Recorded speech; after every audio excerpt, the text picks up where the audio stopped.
Hello and welcome back to another video, and today is a big day. No, today's not a big day. It is the biggest day of my short and average cycling career.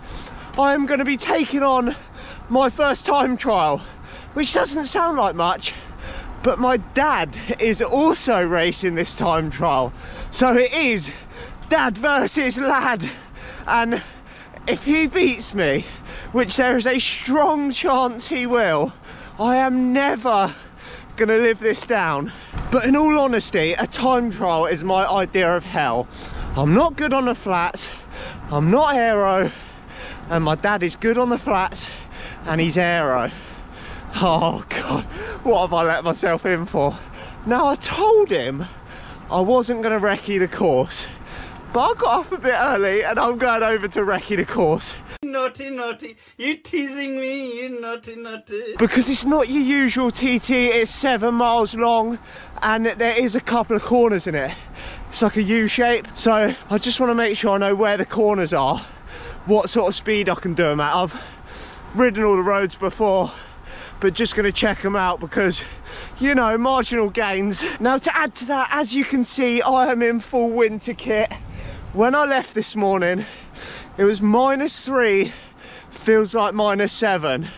Now, if you think I'm stripping down to some skimpy lycra to gain a few seconds, you're hugely wrong.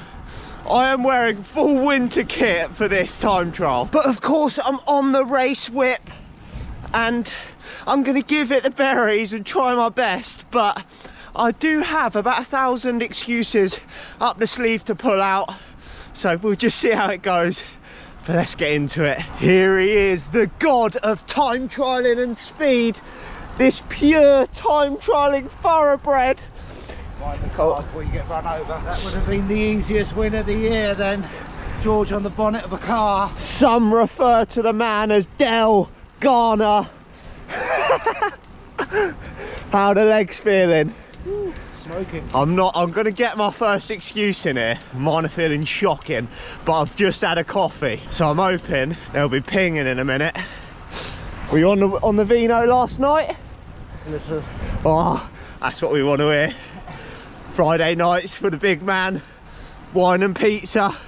That's a true athlete. What's your game plan? Probably let you go first, overtake you just before the climb, hit the nitro on the downhill bit. Job done. Job done. So my plan is, with no TT experience, I'm just gonna whack it, hang on, 100% chance I'm gonna blow up. But if I finish, like, I've done a few threshold efforts before meeting Dad, and if I can hold threshold, which for me, I'm guessing at the moment, I haven't tested in ages, is probably like between 300, 310. Woo, well down. Well down. I'm hoping that I can do that for the TT. The old boy's pinging, he's feeling good. Legs are on fire. And to add, I watched a GCN video a little while back that says lighter people don't go as fast on the flat. So there's my top excuse. I'm too light for TTs. This is how a top athlete warms up. Feet up, sitting in a bus shelter. We don't actually know where the start is or where sign on is. So Dad's plan of action is, if we see a cyclist go past, we know we're in the wrong place. Good tactics. You'll learn from the best here in warming up. Yeah, a little can of Stella. I'll get you going. Here we go then, we are in the right place. Number 8 for the machine.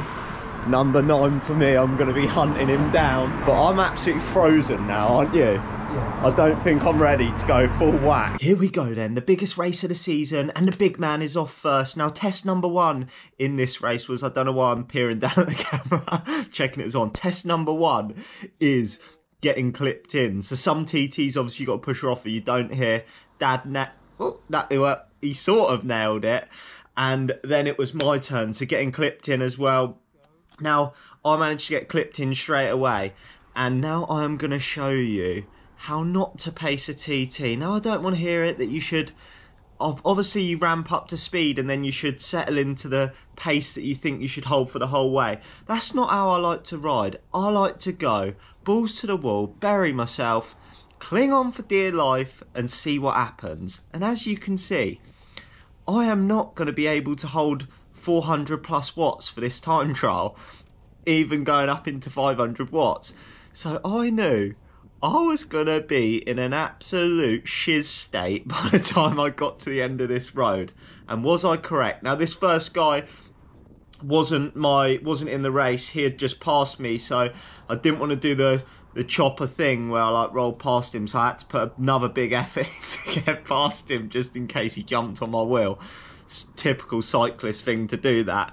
But anyway, down this fast straight, I'm absolutely giving it the berries. I get to the end and I already know I've gone out too hot, but I'm coming in, I'm obviously slowing down, easing off the power now for that corner. And then as I come round the corner, it's got like a little kick uphill, so I'm stupidly getting out the corner like I'm in a crit, trying to absolutely tank it up the climb. So obviously you lose a lot of power on the corners on this circuit, so it's a bit disappointed. But 5 minutes in, I think I was at like 350 plus watts, and like I know I can't maintain that. But you can see here, one thing I need to get better at, stay in the saddle. But I could see, obviously my minute man was the old man, but the 2 minute man, I could see him just up the road here. So I'm like out the saddle, sprinting like a flipping world champion here, when I should have just stayed at like a steady pace. So I caught up to my minute man and I was like, if you're going to pass someone, it's the same as the other guy. You've got to give it the berries, haven't you? So I've ramped up to pass the first guy, and you can just see round the corner, the old man's there. So whizzing on now, I'm coming up to him and I'm thinking I've got to put another surge in past Dad, because if he sees me, he's a sneaky little one and he will jump on my wheel. I know you're not allowed to draft in time trialing it, but he will. And this bit here is all the way uphill, so I'm like, put another surge in, bury the old man. And that is what I did. And he said after, when he saw me go past, it was at the worst time possible. But I had gone way, way, way too deep. Standard, but I absolutely love it, because you're just absolutely killing yourself trying to hang on now. And that's the best bit.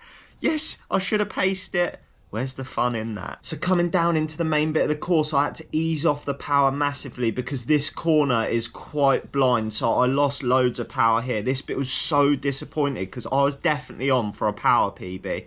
So I lost loads of watts going around that corner, because I backed off really early. And then I tried to get back on it, and I could see my 3 minute lady just in front of this blue Mini.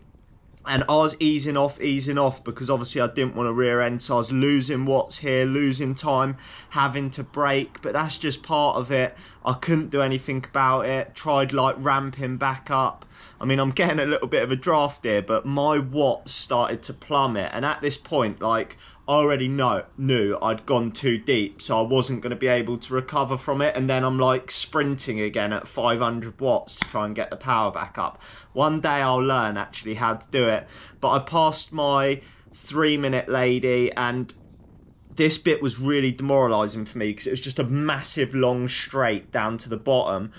My watts from like, I can't think what I was holding, but I was way above a PB. And because of all the corners and having to stop for the Mini, you just saw your watts plummet, and my legs were in an absolute state right now. So I was just like clinging on, doing what I can before the next little section. When you come down into the final little bit, you come down the hill and there's a one-way section now. So I massively eased off the power because I was waiting to see if there was any cars coming.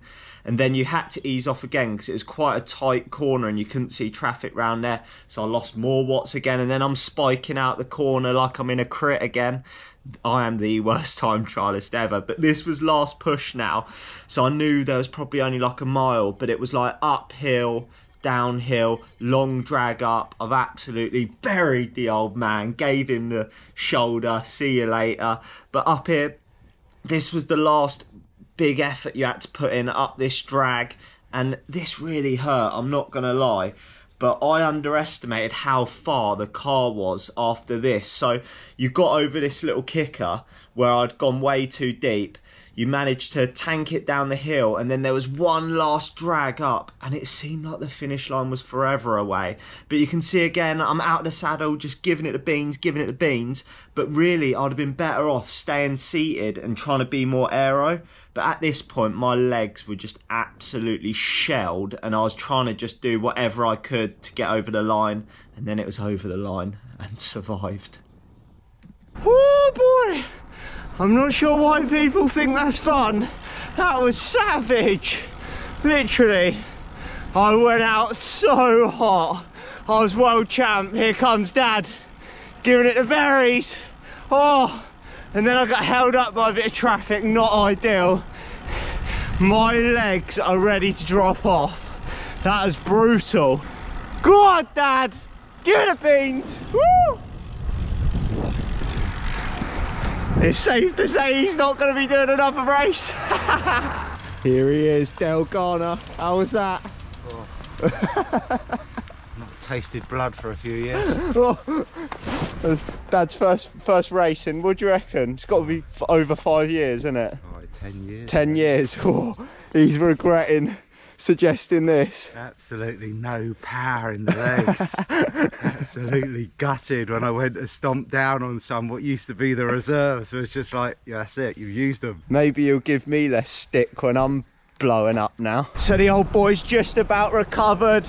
I thought he was on death's door for a minute. I thought I killed off the old man, but this was actually his idea, so he's probably regretting it now. But the results are in, and my time was 18:35, and drum roll please, it was a 21:32 for Dad. Hangs his head in shame. He said he looked down at his little legs and they had nothing. Bambi. But we're just spinning over now because we've said we'll watch Summer Ben's football. And I'm not gonna lie, my legs are feeling it. But I do know, and Dad always says, that's 100% what I need to get better at. Suffering on the flats, but why put yourself through that? Watched a bit of Ben's football, but now there's only one thing to recover from a time trial. What is it, Rocket? Cake. Going to the bakery to get some cake. I need some more weight to get some more speed on those flats. Have a look at that. She hadn't even done a time trial. Look at this whopper I've got of bread. Oh, it's like the size of my head. What's it called? Oh, I can't remember the name now. Faguasha. Yeah, Big begin with F. Look at that. And of course, cakes. Honestly, that is a dream. I'm just not sure what is an acceptable amount to cut. So I'm starting the fairly, I mean, I've eaten a bit, but I'm starting with a little portion. Oh, this is well earned today. Now that is 10 out of 10. Now this may sound weird, but I am the sort of person that just likes bread with nothing else, just the bread. Is that normal, or with that? When the bread's this good. When the bread's this good, you don't. Oh, phenomenal. 10 out of 10. And just like that, it is cake time. The Rocket's got a whopper. What was it? It's like a chocolate, God knows, chocolate and all sorts, some sort of ganache thing. And I've got a banana muffin. Look at that. That's the recovery of champions right there. It's what I've been waiting for. I was thinking about it while I was doing the TT. I can't wait to eat some cake. So I'm going to wrap this one up here. Little debrief on the time trial. Tell you all my numbers because that's all anyone really cares about. But in all honesty, time trials absolutely suck. They are painful. But there's nothing more honest about a time trial. You against yourself, against the clock, absolutely bury yourself, see what you've got. I can't recommend it enough. Like, I'm definitely going to try a few more because it's definitely what I need to get better at. I'm much better at hiding in the wheels, I'm not going to lie. But getting better at pacing them, definitely need to improve on that. I'll probably never improve on that, but just getting better at being more aero and keeping like a solid power throughout. But definitely can't recommend giving them a go. But my numbers, so I lap split this. 18:31 was the duration of the lap. My average power was 321 watts. So I know before I said like about 310 I'd be happy with, but I was just playing it down a bit. I was aiming for more like 330, but I lost a considerable amount on the corners and behind the car and stuff, so I was a bit disappointed on that. But I know I'm pretty sure I'd have been about 330 if it was just like a dead straight road, but obviously it wasn't. I didn't have a heart rate monitor on. My average speed was 23 mile an hour. Obviously it was quite an undulating course. It was never like pan flat. There was a few little climbs, stuff like that, and that's about it. Oh, my body weight that morning I think was 66.8 kilos, so 321 divided by that will give you whatever watts per kilo I'd done. I don't know the maths on that, but that is a wrap. So super pleased with the performance, especially it was on like tired legs coming off quite a big training block. So to still be able to do that, I'm happy, and I know I'm in a good place to keep pushing on. I hope you've enjoyed the video, and I'm sure me and the old man will go back to try and tackle it again, and he'll want to definitely close the gap on me. But I'll catch you in the next one.